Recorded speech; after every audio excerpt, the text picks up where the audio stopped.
காலையிலங்க ஏஞ்ச உடனே பார்த்தீங்கன்னா, ஒரு கெஸ்ட்டு வந்துட்டாங்கங்க. வந்தவங்க என்ன பண்ணிட்டாங்க, சாப்பாடு சாப்பிட்டு போகிறேன்னு சொல்லிட்டாங்கங்க. பத்திரிக்கை எடுத்துன்னு வந்தாங்க. சரின்னு சொல்லிட்டு அவசர அவசரம்னு போயிட்டு தக்காளி சட்னி அரைச்சாங்க.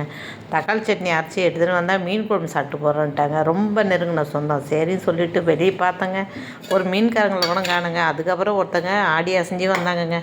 அவங்கக்கிட்ட சங்கரா மீனை வாங்கினாங்க. வாங்கி போட்டு காலையில் குழம்பு வச்சேன். இங்கே பாருங்கள், மாங்காய் இல்லை, அதனால் சங்கரா மீனை போட்டு குழம்பு வச்சு அவங்களுக்கு இட்லி வச்சு சாப்பிட வச்சு அனுப்பி விட்டாங்க.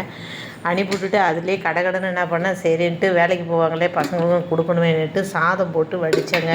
வடிச்சிட்டு இந்த மீன் குழம்பு இருக்குதுன்னு சொல்லிவிட்டு கொஞ்சோண்டு என்ன பண்ணேன், ரசத்தை தாளித்து அவரை ஊற்றினேங்க. ஊற்றி ரசம் சூப்பராக ஒரு ரசம் வச்சேங்க.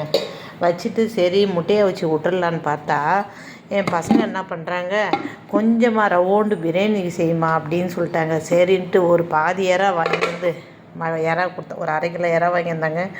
இங்கே பாருங்கள், 2 பேர் சாப்பிட்ற அளவுக்கு ஒரு இறா பிரியாணியை செஞ்சேங்க. மணி ஆகுது, காலையில் சாப்பிடவும் முடியல, காஃபி குடிக்கவும் முடியலங்க.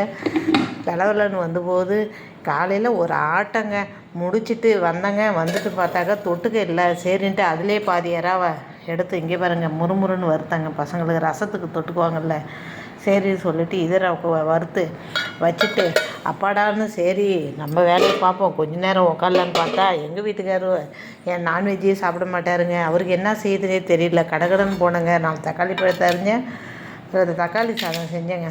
தக்காளி சாதம் செஞ்சுட்டு சரி இதுக்கப்புறம் வேலைக்கு ஆகாது முடியலன்னு சொல்லிவிட்டு இங்கே பாருங்கள் பீட்ரூட்டை அவிச்சு கொடுத்தா சாப்பிட்ருவாருங்க. அவர் எண்ணெய் பொருள்லாம் வறுத்தா சாப்பிட மாட்டார்.